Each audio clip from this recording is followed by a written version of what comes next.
আসসালামু আলাইকুম। সবার আগে বাছাই করা 10টি আন্তর্জাতিক খবর জানিয়ে দেব। প্রথমেই থাকছে শিরোনাম। তবে তার আগে অনুরোধ থাকবে ভিডিওটিতে একটি লাইক দিবেন।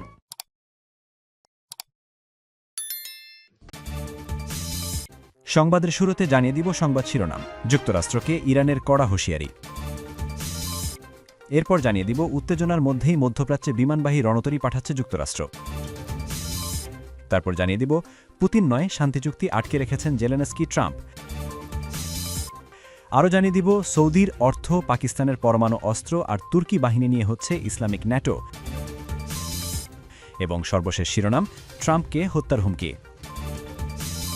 যুক্তরাষ্ট্রকে ইরানের কড়া হুঁশিয়ারি।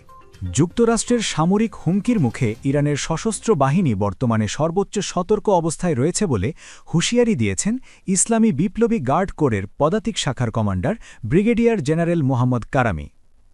বৃহস্পতিবার সাংবাদিকদের সঙ্গে আলাপকালে তিনি স্পষ্টভাবে জানান, ইরান এখন একটি বহুমুখী ও হাইব্রিড যুদ্ধের মোকাবেলা করছে, যা অর্থনৈতিক, সামাজিক, রাজনৈতিক এবং সাইবার সবগুলো ফ্রন্টেই ছড়িয়ে পড়েছে। কারামি বলেন, যে কোনো ধরনের বহিঃশত্রুর আগ্রাসন রুখে দিতে ইরানের সেনাবাহিনী এবং অন্যান্য সশস্ত্র বাহিনী এখন আগের চেয়ে অনেক বেশি ঐক্যবদ্ধ। যে কোনো পরিস্থিতির জন্য তারা পুরোপুরি প্রস্তুত রয়েছে। গত সপ্তাহে ইরানের বিভিন্ন স্থানে শুরু হওয়া সহিংসতায় বেশ কয়েকজন নিরাপত্তা বাহিনীর সদস্য ও সাধারণ নাগরিক প্রাণ হারিয়েছেন। তেহরানের গ্র্যান্ড বাজারের ব্যবসায়ীরা মুদ্রাস্ফীতি ও দ্রব্যমূল্যের ঊর্ধ্বগতির প্রতিবাদে শুরুতে শান্তিপূর্ণ বিক্ষোভ শুরু করলেও গত ৮ জানুয়ারি থেকে পরিস্থিতি ভিন্ন দিকে মোড় নেয়। অভিযোগ উঠেছে, যুক্তরাষ্ট্র ও ইসরায়েল সমর্থিত বিশেষ কিছু গোষ্ঠী এই শান্তিপূর্ণ আন্দোলনকে সশস্ত্র দাঙ্গায় রূপান্তর করেছে। দুর্বৃত্তরা ব্যাংক, মসজিদ ও সরকারি সম্পত্তিতে অগ্নিসংযোগ সহ সাধারণ মানুষ ও আইনশৃঙ্খলা রক্ষাকারী বাহিনীর ওপর পরিকল্পিত হামলা চালাচ্ছে। মার্কিন প্রেসিডেন্ট ডোনাল্ড ট্রাম্প ইরানের উপর সামরিক হামলার হুমকি দেওয়ার পর থেকেই তেহরান তাদের সামরিক শক্তি প্রদর্শনের পাশাপাশি সর্বোচ্চ সতর্ক অবস্থানে যাওয়ার ঘোষণা দেয়। এর আগে আইআরজিসির প্রধান কমান্ডার মেজর জেনারেল মোহাম্মদ পাকপুরও একই ধরনের হুঁশিয়ারি উচ্চারণ করে বলেছিলেন, বিদেশি শক্তির যে কোনো ভুল হিসাব নিকাশ বা তাদের মদতপুষ্ট সন্ত্রাসীদের কর্মকাণ্ডের দাঁতভাঙা জবাব দিতে ইরান বিন্দুমাত্র দ্বিধা করবে না। উত্তেজনার মধ্যেই মধ্যপ্রাচ্যে বিমানবাহী রণতরী পাঠাচ্ছে যুক্তরাষ্ট্র। ইরানের সঙ্গে চলমান উত্তেজনার মধ্যেই দক্ষিণ চীন সাগর থেকে মধ্যপ্রাচ্যে বিমানবাহী রণতরী পাঠাচ্ছে যুক্তরাষ্ট্র। মার্কিন সংবাদ মাধ্যম নিউজ নেশন এক প্রতিবেদনে এ তথ্য জানিয়েছে।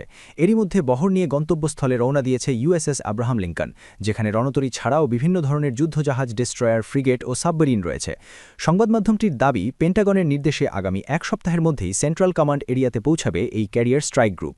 মধ্যপ্রাচ্য সহ উত্তর পূর্ব আফ্রিকা, মধ্য ও দক্ষিণ এশিয়ার মোট ২১টি দেশ নিয়ে গঠিত যুক্তরাষ্ট্রের সেন্ট্রাল কমান্ডের ভৌগোলিক অবস্থান। পুতিন নয়, শান্তি চুক্তি আটকে রেখেছেন জেলেনস্কি, ট্রাম্প। মার্কিন প্রেসিডেন্ট ডোনাল্ড ট্রাম্প বলেছেন, রাশিয়া নয়, সম্ভাব্য শান্তি চুক্তি আটকে রেখেছে ইউক্রেন। বুধবার ১৪ জানুয়ারি ওভাল অফিসে ব্রিটিশ সংবাদ সংস্থা রয়টার্সকে দেওয়া এক বিশেষ সাক্ষাৎকারে তিনি একথা বলেন। মার্কিন প্রেসিডেন্ট মনে করেন, রাশিয়ার প্রেসিডেন্ট ভ্লাদিমির পুতিন তার প্রায় ৪ বছরের ইউক্রেন আক্রমণ শেষ করার জন্য প্রস্তুত, কিন্তু ইউক্রেনের প্রেসিডেন্ট ভলোদিমির জেলেনস্কি কম প্রস্তুত। ট্রাম্প বলেন, আমার মনে হয় তিনি অর্থাৎ পুতিন একটি চুক্তি করতে প্রস্তুত। আমার মনে হয় ইউক্রেন একটি চুক্তি করতে কম প্রস্তুত। দ্বিতীয় বিশ্বযুদ্ধের পর ইউরোপের এই বৃহত্তম সংঘাত কেন মার্কিন নেতৃত্বাধীন আলোচনার মাধ্যমে সমাধান হয়নি, এমন প্রশ্নের জবাবে ট্রাম্প বলেন জেলেনস্কি। ট্রাম্পের এই মন্তব্য জেলেনস্কির প্রতি তার অসন্তোষের ইঙ্গিত দেয়। ট্রাম্পকে মাঝে মাঝে মার্কিন মিত্রদের চেয়ে পুতিনের কথাই বেশি বিশ্বাস করতে দেখা গেছে, যা ইউক্রেন, ইউরোপীয় রাজধানী এবং মার্কিন আইন প্রণয়কদের হতাশ করেছে। রয়টার্স গত ডিসেম্বরে একটি প্রতিবেদনে জানিয়েছিল যে মার্কিন গোয়েন্দা সংস্থাগুলি ক্রমাগত সতর্ক করে আসছে, পুতিন পুরো ইউক্রেন দখল এবং সাবেক সোভিয়েট সাম্রাজ্যের অন্তর্ভুক্ত ইউরোপের অংশগুলি পুনরুদ্ধারের লক্ষ্য এখনও ত্যাগ করেননি। তবে ন্যাশনাল ইন্টেলিজেন্সের ডাইরেক্টর তুলসী গ্যাবার্ড সেই সময় ওই প্রতিবেদনটি অস্বীকার করেছিলেন। সৌদির অর্থ পাকিস্তানের পরমাণু অস্ত্র আর তুর্কি বাহিনী নিয়ে হচ্ছে ইসলামিক ন্যাটো।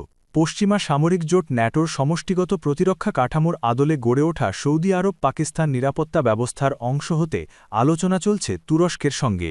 ব্লুমবার্গের বরাত দিয়ে এনডিটিভি বলছে, প্রস্তাবিত এই চুক্তিতে ন্যাটোর অনুচ্ছেদ ৫-এর মতোই বলা হয়েছে যে জোটের এক সদস্যের বিরুদ্ধে যে কোনো আগ্রাসনকে সবার বিরুদ্ধে হামলা হিসেবে গণ্য করা হবে।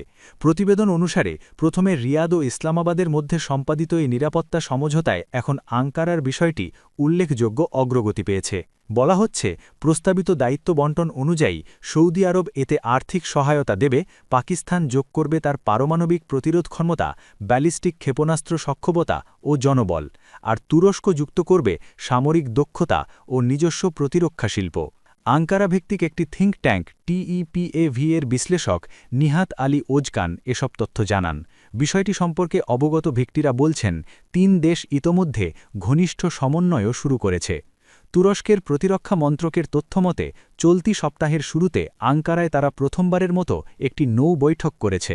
সম্ভাব্য এই সম্প্রসারণ বিশেষ গুরুত্ব বহন করে বলে মনে করছেন অনেকে, কারণ তুরস্ক কেবল একটি আঞ্চলিক শক্তি নয়, দেশটি দীর্ঘদিন ধরে ন্যাটো জোটের সদস্য এবং যুক্তরাষ্ট্রের পর ন্যাটোর মধ্যে দ্বিতীয় বৃহত্তম সামরিক বাহিনীর অধিকারী। শিয়া সংখ্যাগরিষ্ঠ ইরান নিয়ে সৌদি আরব ও তুরস্ক উভয়েরই দীর্ঘস্থায়ী উদ্বেগ থাকলেও তারা সামরিক সংঘাতের বদলে তেহরানের সঙ্গে সম্পৃক্ততার পক্ষেই আছে বলে মনে করা হয়। এছাড়া তারা সুন্নি নেতৃত্বাধীন একটি স্থিতিশীল সিরিয়াকে সমর্থন করে এবং ফিলিস্তিনি রাষ্ট্র প্রতিষ্ঠার পক্ষেই অবস্থান নিয়েছে। অন্যদিকে পাকিস্তানের সঙ্গে তুরস্কের প্রতিরক্ষা সম্পর্ক সুপ্রতিষ্ঠিত। আঙ্কারা পাকিস্তান নৌবাহিনীর জন্য করভেট যুদ্ধজাহাজ নির্মাণ করছে, পাকিস্তানের F-16 যুদ্ধবিমানের একটি বড় অংশ আধুনিকায়ন করেছে এবং রিয়াদ ও ইসলামাবাদের সঙ্গে ড্রোন প্রযুক্তি ভাগাভাগি করছে। ব্লুমবার্গের আগের একটি প্রতিবেদনে বলা হয়েছিল, তুরস্ক তাদের ৫ম প্রজন্মের যুদ্ধবিমান কর্মসূচিতে সৌদি আরব ও পাকিস্তানকে অংশগ্রহণের আমন্ত্রণও জানিয়েছে।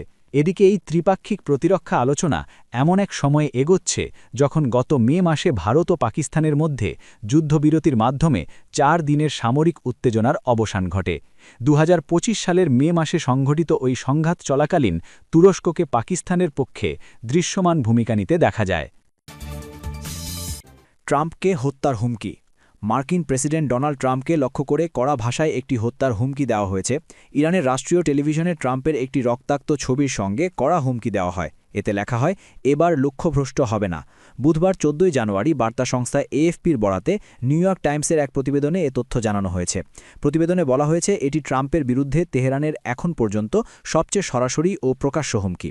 যুক্তরাষ্ট্র ইরানে চলমান সরকার বিরোধী বিক্ষোভ দমনে কঠোর দমন-পীড়নের সমালোচনা করে আসছে। এমনকি এ নিয়ে ট্রাম্প ইরানের বিরুদ্ধে সামরিক পদক্ষেপের হুঁশিয়ারিও দিয়েছেন। হুমকির সঙ্গে যুক্তরাষ্ট্রের পেনসিলভানিয়ার বাটলার শহরে ২০২৪ সালের একটি নির্বাচনী সমাবেশে ট্রাম্পের ওপর চালানো হামলার একটি ছবি প্রচার করা হয়েছে। ওই ঘটনায় বন্দুকধারী থমাস ক্রুকস ট্রাম্পকে লক্ষ্য করে গুলি চালালে তার কানে আঘাত লাগে। এর আগেও ইরান ট্রাম্পকে হত্যার হুমকি দিয়েছে। ২০২২ সালে ইরানি শাসন ব্যবস্থা সংশ্লিষ্ট একটি ভিডিওতে ট্রাম্পের মার-এ-লাগো গলফ কোর্সে হত্যা চেষ্টার দৃশ্য দেখানো হয়েছিল। পরে একই গলফ কোর্সে ট্রাম্পকে লক্ষ্য করে হামলার চেষ্টা করার অভিযোগে রায়ান রাউথ নামে এক ব্যক্তিকে গ্রেফতার করা হলে ভিডিওটি আবার আলোচনায় আসে। যুক্তরাষ্ট্রের বিচার বিভাগ জানিয়েছে, ২০২৪ সালে ইরানের নেতৃত্বাধীন একটি ষড়যন্ত্রে ট্রাম্পকে হত্যার পরিকল্পনা নস্যাৎ করা হয়। এই ঘটনায় ফারহাদ শাকিরি নামের এক ব্যক্তিকে গ্রেফতার করা হয়। তাকে ইরানের ইসলামিক রেভলিউশনারি গার্ড কর্পস বা IRGC ট্রাম্পকে হত্যার দায়িত্ব দিয়েছিল বলে অভিযোগ রয়েছে। নিউ ইয়র্ক টাইমস জানিয়েছে, সাম্প্রতিক সরকারপন্থী সমাবেশগুলোতে অংশগ্রহণকারীদের আমেরিকার মৃত্যু হোক স্লোগান দিতে শোনা গেছে। এছাড়া তারা ইরানের সর্বোচ্চ নেতা আয়াতুল্লাহ আলী খামেনির প্রতি আনুগত্য প্রকাশ করে।